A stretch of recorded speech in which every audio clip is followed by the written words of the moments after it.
Na kusalimu katika jina la Bwana wetu Yesu Kristo, mpendwa mtazamaji wa Hope Channel Tanzania na msikilizaji wa AWR Tanzania.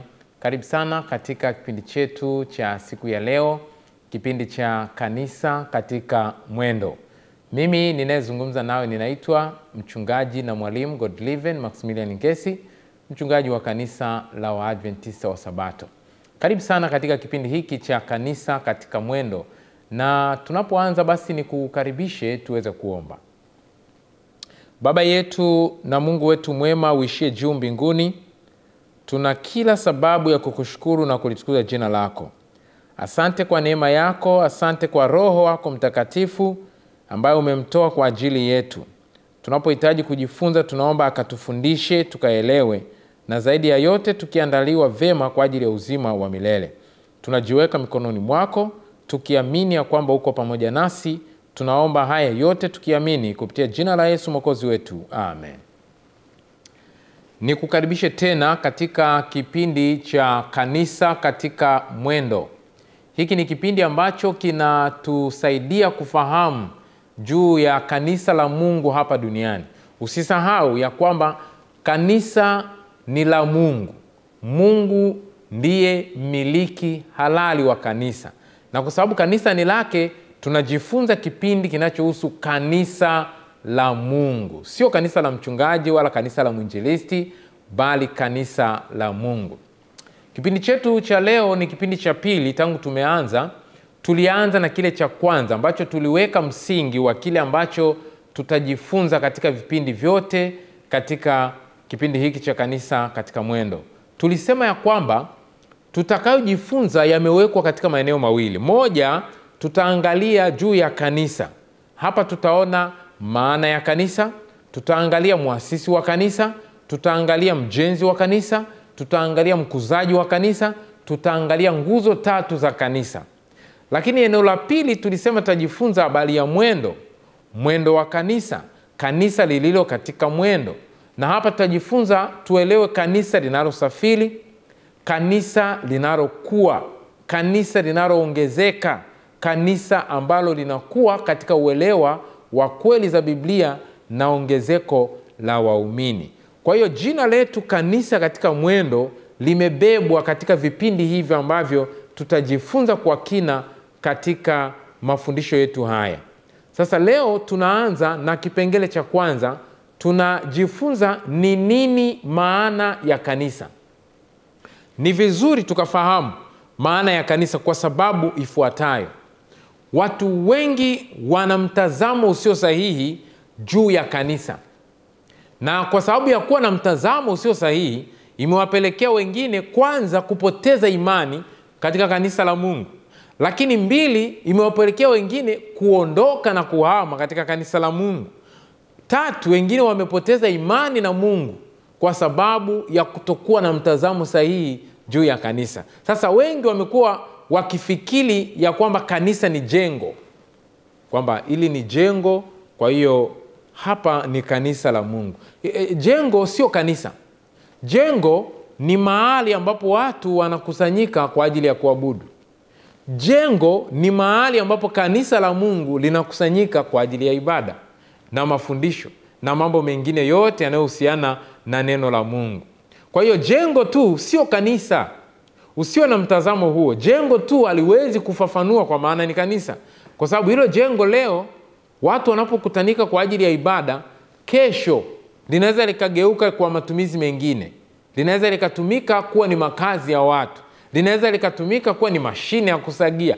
Linaweza likatumika kuwa ni duka au kitu kingine chochote. Kwa hiyo kanisa ni zaidi ya jengo. Ndio point. Kanisa ni zaidi ya jengo. Jengo ni mahali watu wanapokutana kwa ajili ya ibada. Na kimsingi jengo ni mahali ambapo kanisa linakutana kwa ajili ya kumwabudu Mungu. Kwa hiyo tutajifunza kanisa ni nini kutoka katika Biblia. Tutaona jinsi Biblia inavyotueleza kwa maana ya kanisa ili tuwe na uelewa sahihi wa kanisa ni nini. Sasa tutajifunza katika maagano yote. Agano la Kale pamoja na Agano Jipya linafundisha nini kwa maana ya kanisa. Biblia Agano la Kale inaelezaje kwa maana ya kanisa? Biblia Agano Jipya inaelezaje kwa maana ya kanisa? Na tunajifunza maagano yote mahususi kwa sababu kuna wale ambao wanadai ya kwamba kanisa limeanzia katika Agano Jipya peke yake. Wanafikiri ya kwamba kanisa halikuwepo katika Agano la Kale. Sasa leo tunaanza kuona mizizi inatokea huko katika Agano la Kale, ikifafanuliwa kwa upana zaidi na kutuongoza kufahamu juu ya kanisa la Mungu. Sasa tunapoanza neno hili kanisa, ukisikia neno kanisa katika Agano la Kale halipo. Utalitafuta tangu Mwanzo mpaka Malaki, hutalikuta. Neno hili halipo. Na kutokuwepo kwake haimaanishi ya kwamba sio fundisho lake. Kwa nini? Kwa sababu kuna baadhi ya watu ambao wasipoona neno fulani linalofunua juu ya fundisho fulani katika Biblia, hawaamini fundisho hilo. Nikupe mfano. Leo kuna watu ambao wanakataa fundisho la Utatu Mtakatifu. Ukiwauliza kwa nini unakataa fundisho la Utatu, wanasema hilo neno Utatu Mtakatifu halipo katika Biblia. Ni kweli. Neno hilo Utatu Mtakatifu, the Holy Trinity, ni kweli halipo katika Biblia. Lakini kutokuwepo kwake katika Biblia haimaanishi ya kwamba hilo si fundisho la Biblia. Ni fundisho la Biblia. Sasa neno kanisa katika Agano la Kale lenyewe halipo. Lakini fundisho juu ya kanisa lipo, limejaa tele katika Agano lote la Kale, kama vile ambavyo lipo katika Agano Jipya. Neno hilo kanisa lenyewe tutalipata katika Agano Jipya, kama ambavyo leo tutaangalia katika mafundisho yetu hapa siku hii ya leo. Sasa kwa sababu neno hilo kanisa halipo katika Agano la Kale, lazima tupate neno ambalo linatulinki na huku Agano la Kale. Lazima tupate fungu ambalo linatuonyesha ya kwamba Agano la Kale kanisa lipo. Tangu kule mwanzo kanisa limekuwepo. Nalo sio lingine, twende pamoja katika kitabu cha Matendo ya Mitume sura ile ya 7 na mstari wa 38. Biblia inasema hivi: yeye ndiye aliyekuwa katika kanisa jangwani pamoja na yule malaika aliyesema naye katika mlima wa Sinai, tena pamoja na baba zetu, ndiye aliyepokea maneno ya uzima atupe sisi. Sasa hapa tunatambulishiwa ya kwamba Musa alikuwa ni kiongozi wa kanisa jangwani. Unajua Musa alikuwa ni zaidi tu ya nabii. Musa alikuwa ni zaidi tu ya nabii mkubwa kama tunavyomfahamu. Musa alikuwa ni kiongozi wa kanisa. He was the leader of the church. Hapa anasema alikuwa na kanisa jangwani. Sasa jangwani ilikuwa ni wapi? Wana wa Israeli katika safari yao Agano la Kale. Maana yake ni nini? Biblia Agano Jipya inatuambia ili tuweze kufahamu maana ya kanisa, lazima turudi huko Agano la Kale. Lazima tuangalie kanisa limefunuliwaje Agano la Kale. Maana hapa tumepata tu kwa haraka, anaonyesha kanisa lililo jangwani. Kama lilikuwa jangwani, na maana ni kanisa lililokuwa linasafiri.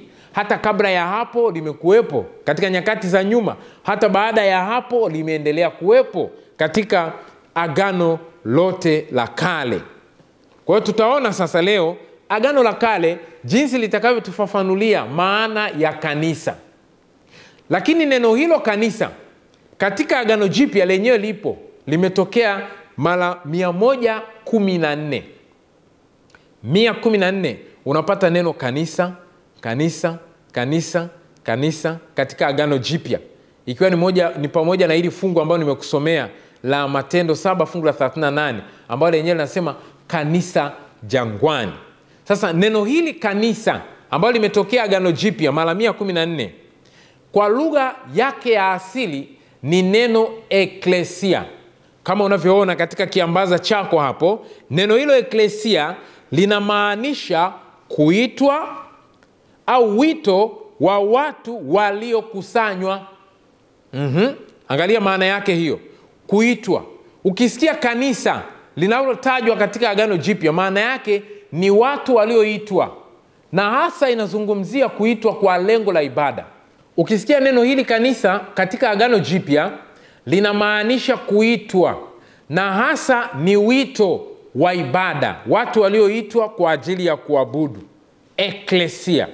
Na neno hili kanisa katika Agano Jipya, katika vitabu vya Injili, vile vitabu vinne, Mathayo, Marko, Luka na Yohana, limetajwa mara 2 tu, na aliyelitaja ni Yesu Kristo. Angalia umuhimu wake na uzito wake.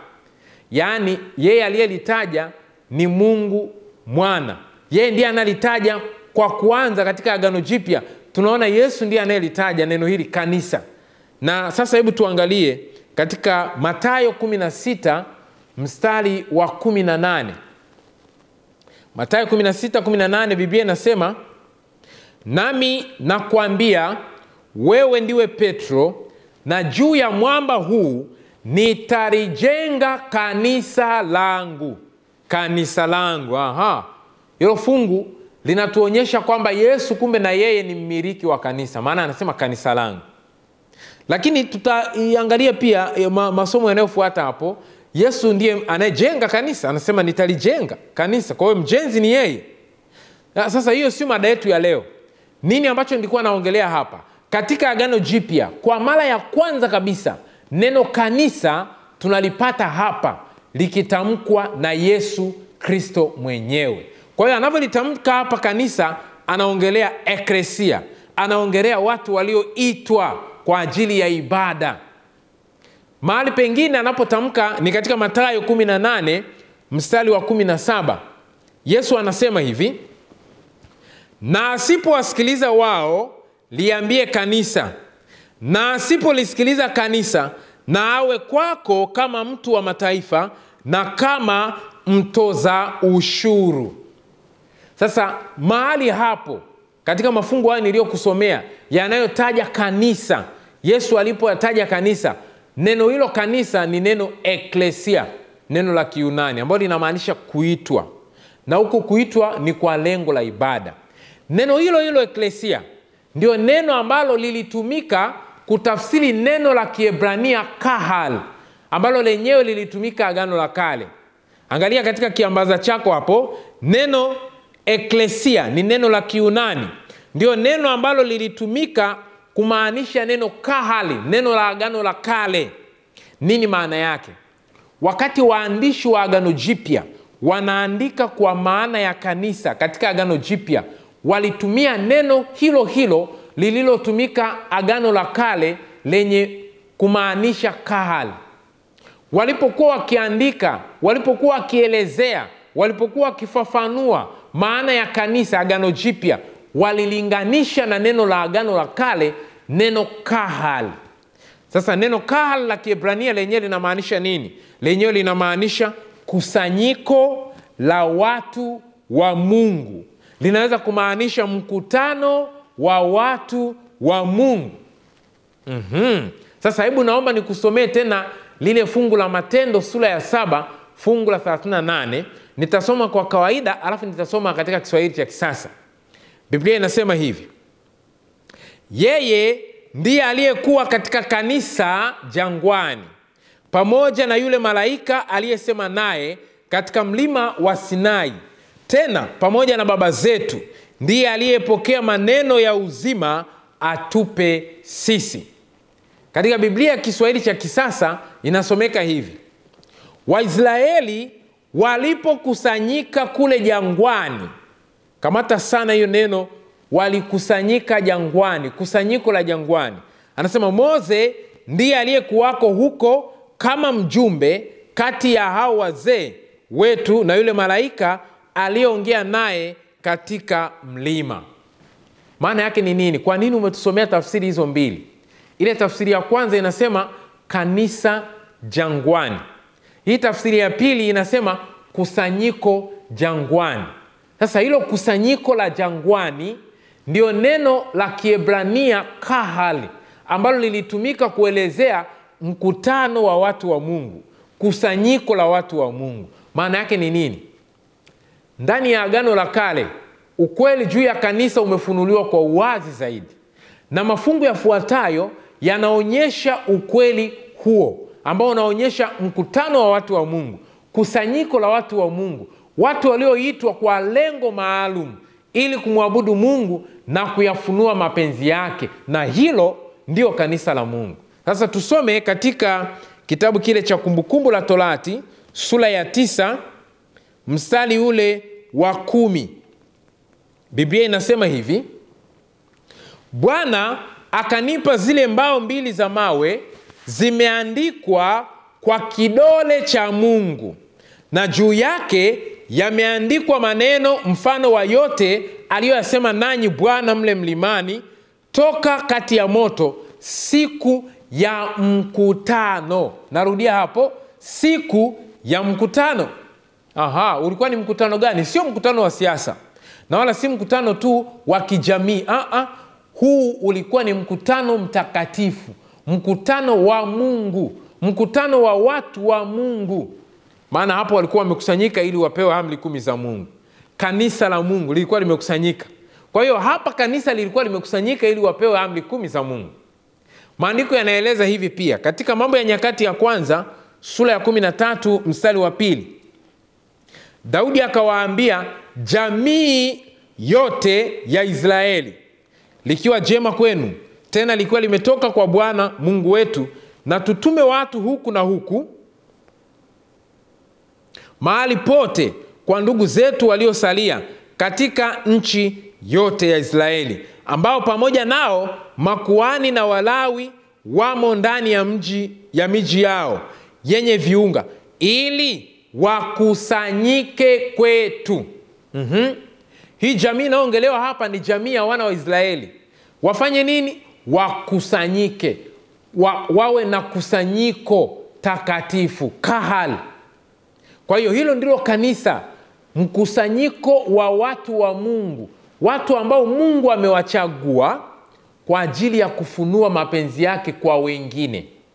Hiyo ndio inaitwa kanisa la Mungu, walioitwa kwa ajili ya lengo maalum la ibada, kukusanyika kwa ajili ya kufunua mapenzi ya Mungu kwa wanadamu wengine. Haya, tuende tena Kutoka sura ya 19 mstari ule wa 4. Pale maandiko yanatueleza hivi: mmeona jinsi nilivyowatendea wa Misri, na jinsi nilivyowachukua ninyi juu ya mbawa za tai, nikawaleta ninyi kwangu mimi. Hawa ni watu wa Mungu. Anasema alivyowachukua juu ya mbawa za tai na kuwaleta kwake. Ina maana amewaita kwake, amewafanya wawe wake ili wayafunue mapenzi yake. Kutoka hiyo 19 mstari wa 5 mpaka 6 anasema, sasa basi ikiwa mtatii sauti yangu kweli kweli na kulishika agano langu, hapo ndipo mtakapokuwa tunu kwangu kuliko makabila yote ya watu, maana dunia yote pia ni mali yangu, nanyi mtakuwa kwangu ufalme wa makuhani na taifa takatifu. Hawa ni watu wa Mungu walioitwa kwa lengo maalum kabisa la kuwa watu wake, kuyafunua mapenzi yake, kuwa watu wa kikuhani. Alafu anasema watu wa taifa takatifu. Ni zaidi tu ya taifa, ni taifa takatifu, a holy nation. Kumbukumbu la Torati sura ya 4 mstari wa 7. Nitasoma mpaka 8. Anasema hivi: kwa maana liko taifa gani kubwa lililo na Mungu aliye karibu nao, kama Bwana Mungu wetu alivyo kila tumwitapo? Tena liko taifa gani kubwa lililo na amri na hukumu zenye haki, kama Torati hii yote ninayoiweka mbele yenu leo? Haya mafungu ya Agano la Kale yanatuonyesha juu ya kikundi la watu walioitwa na Mungu kwa ajili ya ibada, kwa ajili ya kupokea amri 10 za Mungu, kwa ajili ya kupokea maagizo ya Mungu na kuyafunua mapenzi yake. Na ukisoma kwa kina, kundi hili la watu au kusanyiko hili la watu ndio waliitwa wana wa Israeli. Mtume Paulo anaeleza katika Warumi sura ya 9 mstari wa 3 na wa 4, anasema ambao ni Waisraeli wenye kule kufanywa wana na ule utukufu na maagano na kupewa torati na ibada ya Mungu na ahadi zake. Hao ndio wana wa Israeli. Wamepewa ahadi, wamepewa torati, wamepewa amri za Mungu, wamepewa ibada ya Mungu na ahadi zake. Sasa hilo ndilo kanisa la Mungu. Katika Agano la Kale, wanapozungumzia kundi la watu walioitwa kwa ajili ya lengo maalum la kufunua mapenzi ya Mungu, alitumia neno kahal, ambalo neno hilo kahal ndio lililotumika katika Agano Jipya, eklesia. Na Yesu alilitumia, anasema nitajenga kanisa langu, nitajenga eklesia yangu. Agano Jipya ndio linaofunuliwa kwa maana ya kanisa la Mungu. Sasa tunapohitimisha kwa mafungu yote niliyoyasoma hapo, ambayo yanatufafanulia maana ya neno kahal na eklesia, yanafunua kwa kina juu ya maana ya kanisa la Mungu. Nayo ni nini? Moja, angalia katika kiambaza chako hapo. Kanisa la Mungu ni kusanyiko la watu wa Mungu. 2, ni kusanyiko la watu walioitwa na Mungu. 3, ni mkutano wa watu wa Mungu. 4, ni watu wa Mungu ambao Agano la Kale walifahamika kama taifa la Israeli. Ukisoma kwa kina Agano Jipya, hiyo hadhi ya utaifa ilihama kutoka kwenye taifa na kwenda kwa mataifa. Wale wote wanaomkubali Mungu kama mwokozi wao, wanaomkubali Yesu kama mwokozi wao, kwa hiyo wanaitwa Israeli wa kiroho. Kwa hiyo kanisa ni taifa la Israeli. Lakini pia kanisa ni watu wenye imani moja juu ya Mungu wa taifa la Israeli ambaye anaitwa Yahweh. Tutaona hapo. Maneno haya yanafunua maana ya kanisa ni watu wenye ukuhani wa kifalme. Ni kanisa, inafunuliwa ni taifa takatifu. Ni zaidi tu ya taifa la Tanzania, ni zaidi tu ya mfano wa taifa la Kenya au Marekani. Ni taifa la Mungu, maana ni taifa takatifu kama Mungu mwenyewe alivyo mtakatifu. Kanisa ni taifa teule. Kanisa ni taifa lenye amri. Kanisa ni taifa lenye hukumu zenye haki. Kanisa ni taifa lenye torati. Kanisa ni taifa la wale waliofanywa wana. Kanisa ni taifa tukufu lenye kupewa torati. Kanisa ni taifa lenye kupewa ibada ya Mungu. Ni wale wenye kupewa ahadi. Na maneno yote haya yamefunuliwa kwa kina katika Agano la Kale. Kwa hiyo tunapozungumzia nini maana ya kanisa la Mungu, ni mkusanyo wa watu wa Mungu walioitwa na kupewa ahadi na kupewa ibada ya Mungu na kupewa amri na kupewa hukumu zenye haki na kupewa ahadi za neno la Mungu. Wanapewa hivyo ili wayafunue mapenzi yake. Hiyo imefunuliwa kwa kina katika Agano la Kale. Ndio maana wanaitwa ni kusanyiko la Mungu. Tumesoma fungu la Matendo 7 fungu la 38. Wanasema ni kusanyiko lililokuwa jangwani. Kanisa lililokuwa jangwani. Ukija Agano Jipya, lenyewe hilo kusanyiko la Agano la Kale inaitanua kwa upana zaidi. Inaifunua kwa upana zaidi hii dhana ya maana ya kanisa. Inaifunuaje? Inatumia kitu kinaitwa sitiari mbalimbali. Sasa hizi sitiari mbalimbali ndio zitakuwa mada zetu katika kipindi kinachofuata, ambazo kwa sehemu kubwa zenyewe zimetumika katika Agano Jipya, zikituongoza kufahamu juu ya ukweli juu ya maana ya kanisa. Leo tumefahamu ya kwamba kanisa ni kundi la watu walioitwa kwa ajili ya ibada, kupewa amri za Mungu, kupewa maagizo, kupewa hukumu zenye haki, watu waliofanywa wana, watu waliopewa utukufu, wanaoyafunua mapenzi ya Mungu. Na watu hao kwa kina tumeona ni wana wa Israeli. Sasa tutaangalia Agano Jipya linavyotanua zaidi maana hii ya kanisa kama ilivyotumika Agano la Kale, kahal. Yenyewe inatuonyesha kwa kina kwa kutuonyesha juu ya sitiari mbalimbali. Hizi sitiari zina lengo la kutuonyesha kwa kina juu ya maana ya kanisa. Sasa juma linalokuja tutaangalia sitiari hizi. Huenda umepata swali kwamba hivi sitiari ni nini? Naomba tujifunze pamoja katika juma linalofuata. Tutaangalia sitiari ni nini, alafu tutaziona hizo sitiari jinsi zilivyofunuliwa katika Biblia zinazofundisha juu ya maana ya kanisa kwa kina zaidi. Kwa leo tunaishia hapo. Mungu atubariki, Mungu atusaidie tuwe na wakati mwingine ili tutakapojifunza tuweze kuelewa juu ya kanisa la Mungu ambao Mungu ameliweka hapa duniani. Bwana akubariki kwa jina la Yesu Mwokozi wetu. Amen. Tuombe tunapohitimisha kipindi chetu. Baba yetu mwema na Mungu wetu wa mbinguni, tunakushukuru sana kwa kutupa nafasi ya kuweza kujifunza juu ya maana ya kanisa. Leo tumeangalia kwa sehemu kubwa katika Agano la Kale, ukifunua juu ya maana ya kanisa lako. Tusaidie tunapoingia tena katika kuangalia maana ya kanisa katika Agano Jipya katika kipindi kingine, tukaelewe mambo haya na hatimaye tukaandaliwe vema kwa ajili ya uzima wa milele. Tunajiweka mikononi mwako tukiamini kupitia jina la Yesu Mwokozi wetu. Amen.